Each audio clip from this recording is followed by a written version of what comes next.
So this is Aperture Tag running on a real PlayStation 3, and it even supports PlayStation Move. Since my last video about a year ago, the community has made major improvements to the porting process. We can now create ports of mods that are playable from start to finish, and while my port shown here isn't quite that good, it works well enough to show you some of the big improvements we've made recently. But before we get into that, I'd like to mention that we have a Discord now. It's a great place to learn and get help with modding, and it has lots of people who are much smarter than I am when it comes to this stuff.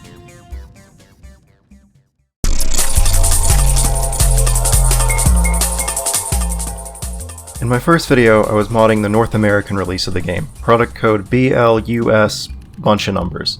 It turns out the version of mod is actually the digital PlayStation Store version, npub bunch of numbers. This is for two reasons. First reason is because it turns out you can mount your stuff directly on top of Portal 2 by creating a folder called XLSP patch.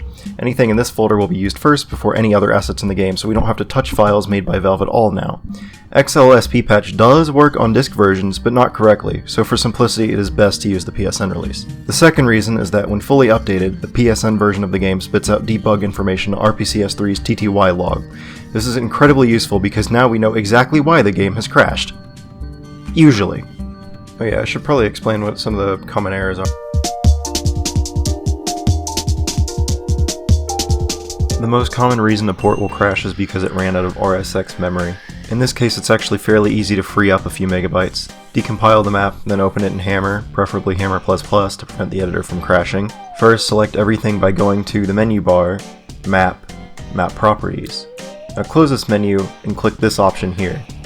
In the Luxel scale field, type in 32 or 64 and click Apply.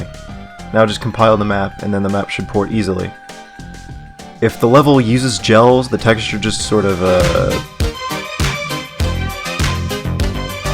Now, if you see an error about invalid PS3 mesh markup, that means one of the models you imported got broken by make game data somehow, and you'll have to remove the models one by one until you find the culprit. We aren't entirely sure what causes models to break like this, so for now you'll just have to live without the affected models.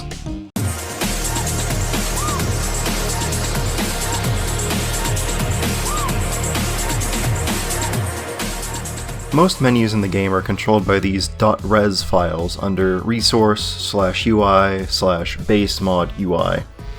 You'll need to tweak these individually, as there are flags in the files that change how these menus appear on game consoles, and pretty much all the Portal 2 mods keep those tweaks in for whatever reason. Also, a lot of mods use the extras menu as their chapter select.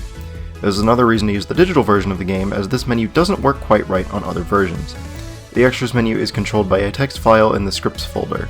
Only the first 6 or so items will show up because scrolling menus were just never implemented on console.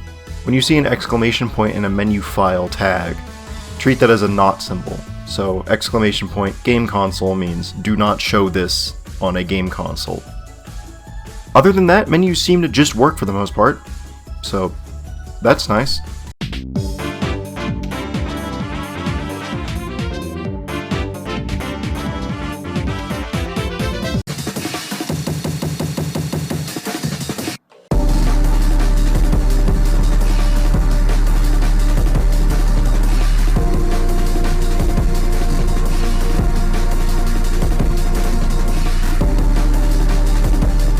Portal 2 PS3 can play the videos for most mods out of the box. Problem is, if they're above 720p, 30 FPS, it can cause lag. You can re-encode the videos in the proprietary Bink video format using the tools the Bink video guys published for free on their website. You want Bink 1. Bink 2 is a different thing, it doesn't work. Also, especially when batch editing videos, the Bink tools kinda suck, so I suggest scaling them to 720p in Handbrake or some other program, and then re-encoding the result into Bink. Also, on RPCS3, sometimes the starter videos will just kind of pause for a very long period of time. But don't worry, it hasn't crashed. Just wait patiently and in a few minutes, your game should load. This doesn't happen on real hardware for me, so maybe a future RPCS3 update will fix it. Until then, just be patient.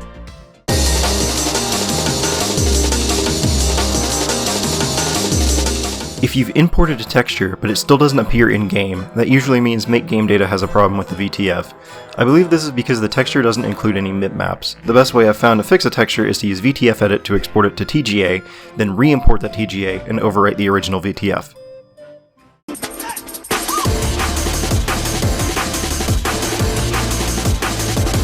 I've got quite a few things that I have to mention, but I don't have enough to say to give them their own section, so here we go, rapid fire. First of all, the RPCS3 flashing loading screen bug I mentioned in the previous video is now fixed. I highly recommend using RPCS3, as it let me work much faster than anything I've done on real hardware. As you may have seen in the background, there's a couple obvious things I couldn't get working. Cubemaps are a big one. Since cubemaps are technically just textures, it's been theorized that you can just pack them in a zip, but that was too janky for me to try out this time around. Also, we couldn't get some props to light up correctly. This led to some interesting results. Make Game Data complains about missing some files related to the conversion for stock props that didn't port correctly, but adding those didn't seem to fix it? Though it's also possible I just did it wrong somehow. Now for our Linux users. Wine did run Make Game Data, but they've since broken it. So if you're on Linux, you will probably need to run Make Game Data in a VM. Now with all the important stuff out of the way, I can finally talk about slide to the left, slide to the right. Motion controls work out of the box. You don't have to do anything special, they just work. And I've found it's a lot of fun to use for aperture tag personally. I don't have to try croning the laws with a joystick or even a mouse. I can just and it's done. It's worth checking out if you can get it running. And that covers pretty much everything I wanted to talk about with this video. This video only really went over some of the bigger technical aspects of what we've accomplished in the past year, and there have been a lot more things that I haven't even touched on yet. This is just scratching the surface. Remember to join the Discord. If you get nothing else from this video, it's that joining the Discord is cool and awesome, and you should do it because, quite frankly, I have no consistent work schedule on this project. I may disappear at any point. The Discord will not. Also, sorry about some of the audio bugs earlier. I'm still learning how to do all of this stuff, which is funny because I've been doing it for years. Hope you enjoyed, and see you later.